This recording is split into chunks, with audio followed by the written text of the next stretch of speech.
La gare de Firminy fut construite en 1859 pour répondre aux besoins des industries locales. Aujourd'hui principalement tournée vers le transport de voyageurs, la gare a été rénovée entre 2001 et 2006. Quels étaient les enjeux de cette rénovation?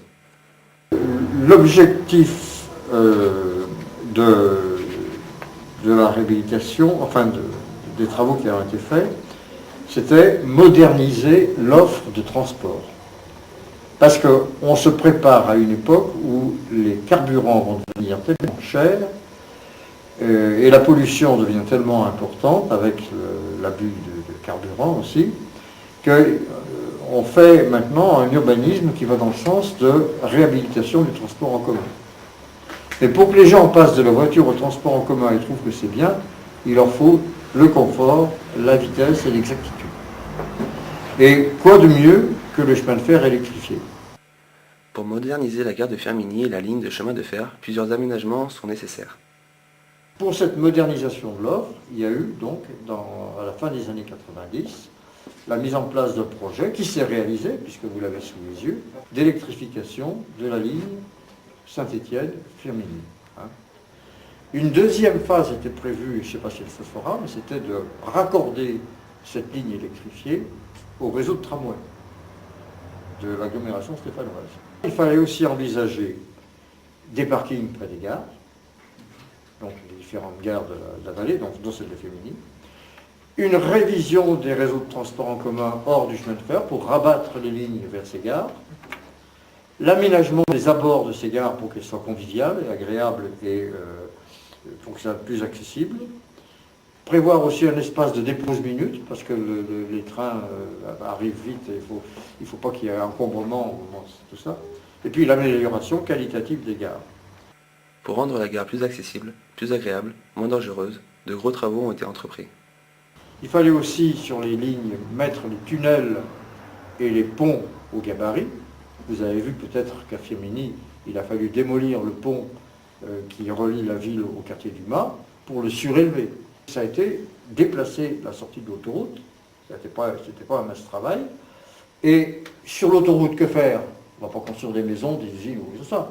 C'était le parvis couvre l'autoroute. C'est la couverture de l'autoroute. Alors je pense que ça a dû jouer aussi dans le cas de l'amélioration de l'image de la ville, à partir du moment où la décision a été prise aussi de valoriser le site Le Corbusier. La municipalité de Firminy, qui a aussi des mots à dire sur l'urbanisme, a donné son avis sur la manière d'aménager les abords de la gare. En raison de l'ampleur des travaux, plusieurs acteurs ont été mobilisés pour financer le projet de rénovation de la gare et de la ligne SNCF.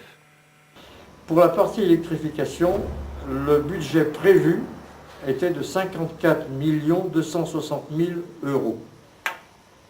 En fait, la dépense réelle a été, je crois, pour les infrastructures et équipements ferroviaires, une fois le travaux terminé, n'a été que de 44 millions d'euros.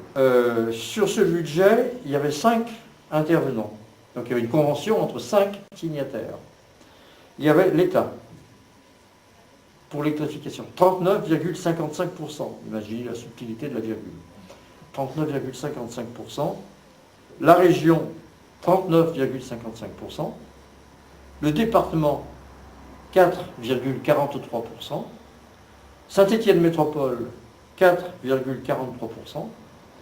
Et puis le réseau Ferré de France, c'est-à-dire la nouvelle structure qui s'occupe de gérer le réseau, 0,41%. Donc les investissements sont venus essentiellement pour la plus grosse majeure partie de l'État et de la région, et pour une part inférieure à 10% du département et de Saint-Étienne Métropole. Ceux qui ont raconté que ça avait coûté cher à Firminy ont raconté des âneries. Bon, c'est faux. Même chose pour les modernisations des gares. Donc là aussi, une bonne partie est venue du département, de l'État et de la région. Contribuant à améliorer l'image de la ville ainsi que le confort des voyageurs, ce projet ne semble avoir rencontré que très peu d'opposition. Tout le monde était d'accord. Tout le monde était La d'accord. droite, la gauche, le milieu, les extrêmes. Par contre, officiellement, le conseil régional de l'Auvergne, la Haute-Loire fait partie de l'Auvergne, a demandé qu'il y ait plusieurs TGV par jour, Firminy-Paris. Le but principal de la rénovation de la gare et de la ligne SNCF était de desservir les habitants et de favoriser le développement de l'activité économique. Porté par une multitude d'acteurs, ce projet largement accepté s'inscrit dans une logique de développement durable.